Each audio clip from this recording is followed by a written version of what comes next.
Greetings there, academic proletariat, and welcome to this episode of the Fireside Chats with Mr. Olson, where we will be talking about compromise at the Constitutional Convention.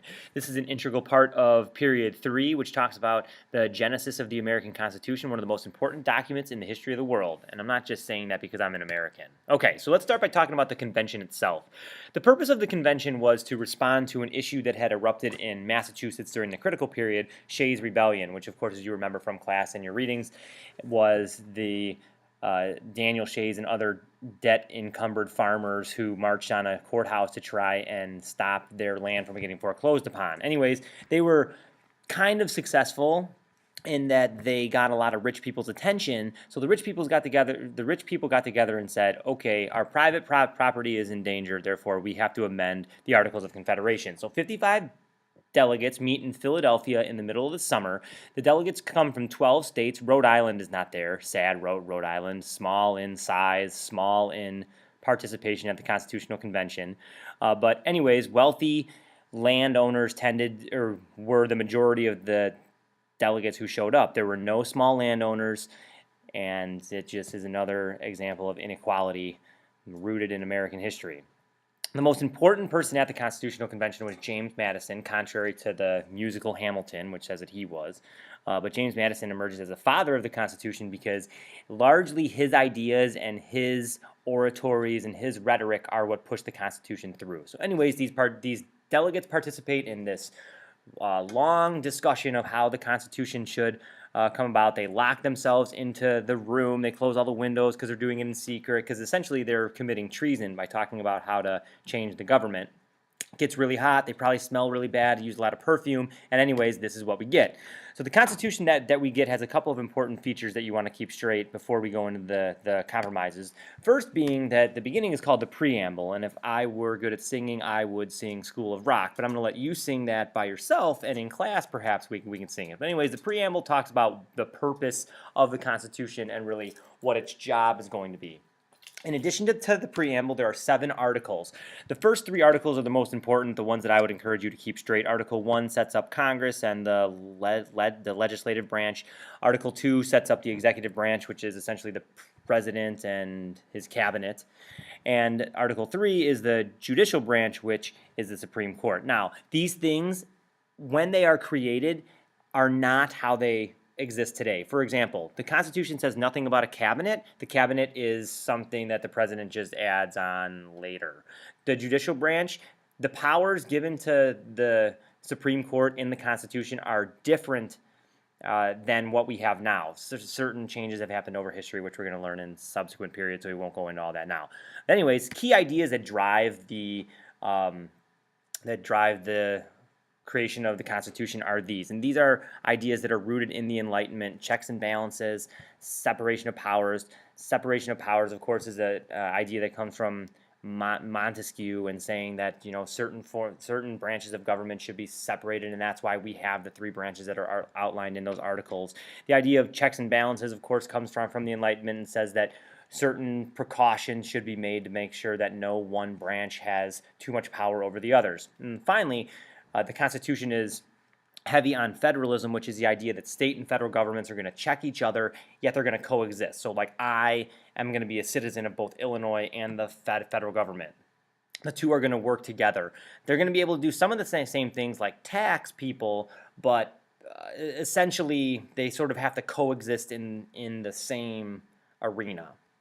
Okay, so if you haven't figured this out already, this is an important point to keep straight, is that our Constitution is modeled off the British government. We have a president, which is a sort of kingly type figure. We have an aristocratic body that helps make laws. That would be our Senate. And then we have a House, which is more democratic, has the power of the purse, meaning they're able to control money issues, but aren't as sort of the uppity citizen types as are in the Senate. At the time the Constitution was created, the Senate was elected by state representatives, not by the people. So another change that happens over time with regard to the Constitution.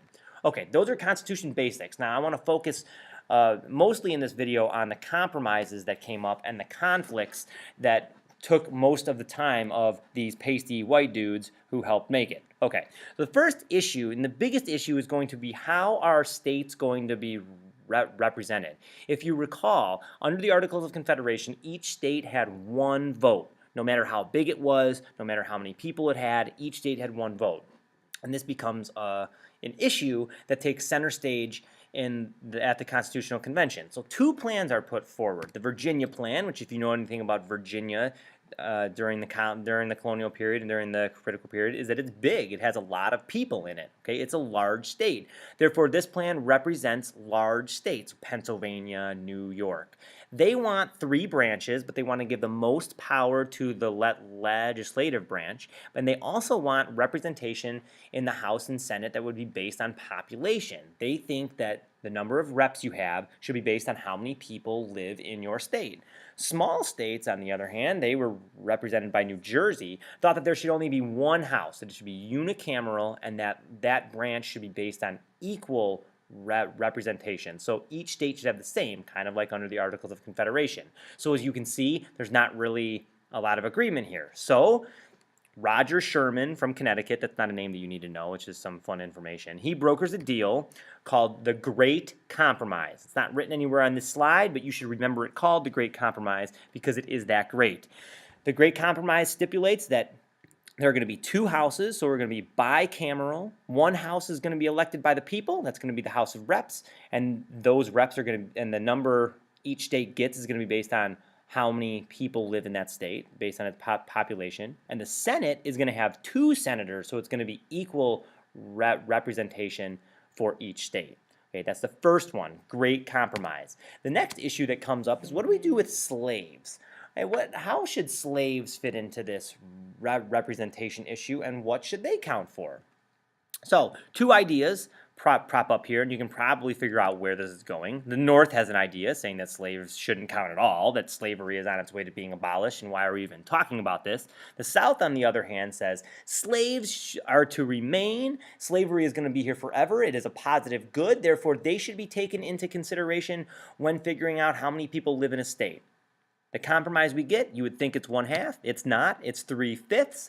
Each slave is going to count for 3/5 of a person when deciding how many representatives a southern state gets. A common misconception here is that slaves got to vote, but their vote only counted for 3/5. Wrong. Okay, rather, here's a little graphic from Crash Course to help you out. The northern state, the southern states, are going to count how many slaves they had and take 3/5 of that, and that will be added to the population of that state to determine the number of representatives that state gets. Okay, so there's a lot of math involved, but hey, all these convention dudes went to college, so they're good. Okay, so second one, 3/5 compromise. Third, the next one is what to do with the slave trade. Now, this is going to be kind of a quick one because let's face it, the North hates it. They don't want it. The South likes it. They want to keep it. So they come to an agreement that they're going to allow it for 20 more years after the Constitution goes into effect. The Constitution goes into effect in 1788. Therefore, for 20 more years, the slave trade is going to be allowed. And in 1808, it will be abolished. Now, think about this. If you're South Carolina and you want the slave trade, what are you going to do in 1807? Probably import as many slaves as you can, right? And that's exactly what they do because they were so awesome at slavery.